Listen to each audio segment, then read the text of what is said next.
Con el inicio del verano de 2026, Ucrania ha intensificado la presión sobre la península a un nivel sin precedentes. Las refinerías están incendiándose, los depósitos están explotando, los sistemas de defensa aérea y las plantas de energía se están apagando una por una.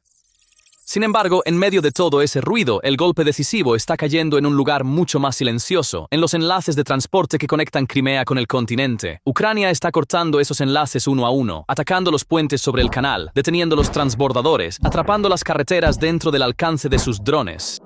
Y en la noche del 24 de junio, uno de los hilos más cruciales de este asedio se rompió. Uno de los últimos cruces ferroviarios pesados de la península, el puente cerca de Rozdolne, fue derribado por completo. Una península es tan fuerte como las líneas que la alimentan, y las líneas de Crimea se están agotando.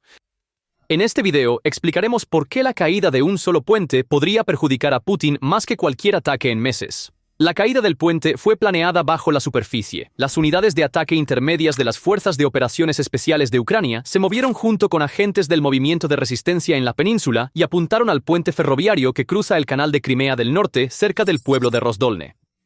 El primer ataque destruyó la sección de la vía del puente y un tren de reparación que estaba justo sobre ella en ese momento. Uno de los tramos colapsó por completo. Sin embargo, el verdadero ingenio de la operación residía en su segundo acto. Cuando Rusia acumuló equipo especializado de reparación ferroviaria en el sitio para arreglar el puente, los agentes subterráneos lo informaron de inmediato y esta vez los drones atacaron tanto los vehículos de reparación como las secciones del puente que aún estaban en pie. Al hacerlo, Ucrania eliminó no solo el puente, sino la misma posibilidad de su reparación. Las imágenes satelitales confirmaron la destrucción. Esta operación en dos actos muestra que Ucrania no simplemente golpea un objetivo y sigue adelante, se acerca y lo mantiene bajo presión constante. Entonces, ¿por qué este puente es tan importante? La respuesta está en la línea que lleva. Este ferrocarril sobre el canal de Crimea del Norte transportaba el sustento en dos direcciones a la vez. Carga pesada, combustible y municiones fluían desde Rusia hacia la península y había movimiento entre sitios militares dentro de Crimea misma. Todo corría a lo largo de esta línea. Además, un ferrocarril no es algo que puedas reemplazar fácilmente. Tanques, vehículos blindados, artillería pesada, municiones de alto tonelaje, todo se mueve de manera más eficiente, más económica y con mayor capacidad por ferrocarril. Cuando un puente colapsa, toda esa carga se traslada de inmediato a carreteras mucho más lentas y mucho más frágiles, y la diferencia es enorme. Se necesitan docenas de camiones para igualar el tonelaje que transporta un solo tren de carga. Entonces, cuando un puente ferroviario se cae, lo que se pierde no es solo un cruce, es toda la capacidad que esa línea transportaba. No importa cuántos camiones Rusia ponga en las carreteras para cerrar la brecha, no escapa ni a la lentitud ni a la amenaza de los drones. Hay una ironía aquí también. El canal de Crimea del Norte, que fluye bajo ese puente, es en sí mismo la medida de cuán dependiente es Crimea del continente. Transportando agua desde el Dnipro hasta la península, este canal suministraba hasta el 85% del agua dulce de Crimea antes de 2014. Cuando Ucrania cortó el flujo tras la anexión, la península se secó y Rusia solo pudo reabrirlo después de tomar la presa de Kakhovka en 2022. Así que esta línea es la columna vertebral tanto del agua de Crimea como de su logística, y un eslabón de esa columna vertebral se ha roto. El poder destructivo de este ataque logístico no termina con el primer golpe. Apuntar al equipo de reparación también aplastó la esperanza de Rusia de arreglar el daño rápidamente. Cuanto más tiempo permanezca el puente inoperativo, más profunda será la escasez de suministros para las tropas rusas en Crimea y en el frente sur. Construir rutas alternativas, mientras tanto, significa tanto tiempo como dinero para Rusia, y ambos son recursos de los que Putin se está quedando sin. Esa misma noche, Ucrania no atacó solo esta línea. Colapsó la subestación eléctrica principal de Sebastopol y sumió en la oscuridad a la ciudad más popular del Mar Negro, mientras las unidades Alfa del SBU atacaron los aeródromos de Saki y Gvardeyskoye y los sistemas de defensa aérea S-400 y Pantsir alrededor de Kerch. Aún así, entre todos estos golpes simultáneos, la herida más profunda fue esa línea ferroviaria cortada. La electricidad regresa en unos días, pero cuando se corta la arteria logística que alimenta a un ejército, el efecto dura semanas. Aquí es donde entra en juego la brutal aritmética de la geografía peninsular. El número de rutas terrestres hacia Crimea se puede contar con una mano, unos pocos pasos estrechos como Chonhar, Armiansk y el Arabat Spit, además del puente de Kerch. Cada uno de ellos es estrecho, fácilmente visible y está al alcance de los drones ucranianos.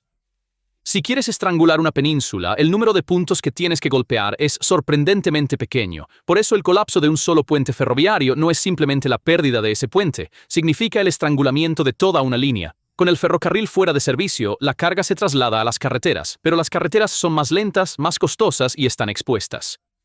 Los convoyes se alargan, los tiempos de reabastecimiento se extienden, los costos aumentan, y en el momento en que esos convoyes parten, se convierten en nuevos objetivos. Además, esta es una ecuación amarga para Putin. El costo de los pocos drones que Ucrania gasta para derribar un puente es insignificante, comparado con lo que Rusia pagará para repararlo y construir una línea alternativa. Y Rozdolne no fue atacado de manera aislada. Durante junio, Ucrania derribó los puentes del canal en Rozdolne y Vladislavivka el 18 y 19 de junio. Luego los cruces de Henichesk, el puente de pontones en Chonhar y los transbordadores en Kerch uno tras otro.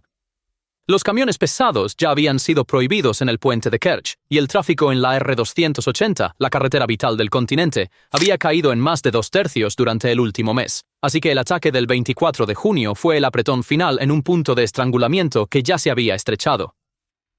Hay un detalle que es fácil pasar por alto aquí. Esta línea no abastecía solo a Crimea.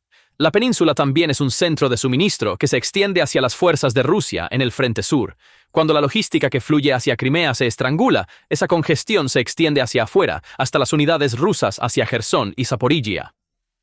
Entonces, un solo puente en Rozdolne retrasa el reloj de reabastecimiento de un frente mucho más amplio.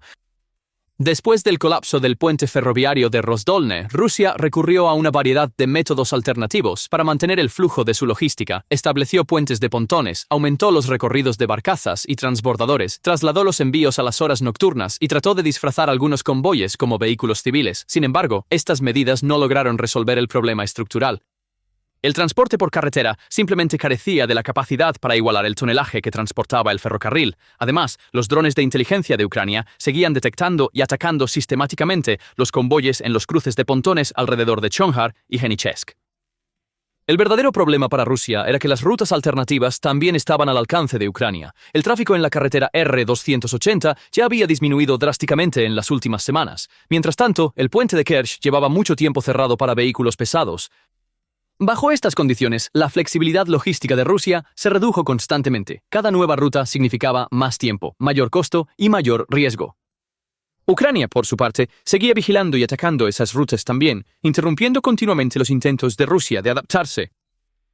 Al final, mientras Rusia invertía cada vez más recursos y tiempo en mantener su línea de suministro a Crimea, Ucrania logró neutralizar ese esfuerzo con operaciones de bajo costo. Al dar un paso atrás, la situación sigue estrechándose para Putin. Con puentes colapsados, transbordadores suspendidos y carreteras bajo presión, el puente de Kerch queda como casi la única arteria principal que aún conecta Crimea con Rusia. Incluso el puerto base de una flota que una vez dominó el Mar Negro se está volviendo más inmóvil en medio de los cortes en cascada. Bajo la superficie yace una tensión más grave. Golpeadas una y otra vez, las refinerías de Rusia han llevado la producción de combustible del país a su nivel más bajo en 2 décadas, y Rusia se está preparando para importar gasolina de India, así que la línea para llevar combustible a Crimea se está estrechando, al igual que el combustible que hay para transportar. Para Putin, Crimea era el trofeo más codiciado de la guerra, pero una península nunca puede ser más fuerte que los hilos que la unen al continente, y Ucrania está cortando esos hilos uno por uno. El puente en Rozdolne era solo uno de ellos. La verdadera pregunta es esta: cuando se corte también la última línea, ¿cuánto tiempo más podrá Rusia mantener esta península? Entonces, ¿qué piensas de todo esto? Déjanos saber tus pensamientos en los comentarios. Para estar al día con el análisis exclusivo de PPR Global, por favor suscríbete a nuestro canal y activa las notificaciones. Gracias por elegirnos.